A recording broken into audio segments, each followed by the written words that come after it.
এই প্রশ্নের উত্তরটা কিন্তু কোনো তারা বা গ্যালাক্সির মধ্যে লুকিয়ে নেই। এর উত্তরটা লুকিয়ে আছে আরও অনেক পুরনো, আরও মৌলিক একটা জিনিসের মধ্যে। বিজ্ঞানীরা অনেক খুঁজে যা পেয়েছেন তা হলো এই মহাবিশ্ব সৃষ্টির ঠিক পরের মুহূর্তের আলো। ব্যাপারটা হলো, বিজ্ঞানীরা টেলিস্কোপ যেদিকেই তাক করেন না কেন, মহাকাশের সব দিক থেকে, প্রত্যেকটা কোণ থেকে একটা অদ্ভুত হালকা সমান আভা দেখতে পান।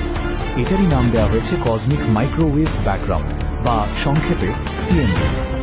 এখন প্রশ্ন হলো, এই সিএমবি জিনিসটা আসলে কি?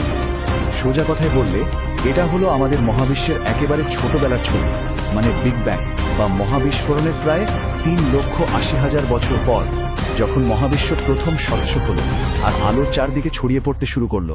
এটা হলো সেই প্রথম আলোরই একটা প্রতিধ্বনি, যা আজও সারা মহাবিশ্বে ভেসে বেড়াচ্ছে। আর এখানেই আসল ব্যাপারটা লুকিয়ে আছে। এই যে প্রাচীন আলো, এটাই হলো আমরা যতদূর পর্যন্ত দেখতে পারি সেই পর্যবেক্ষণযোগ্য মহাবিশ্বের শেষ সীমানা।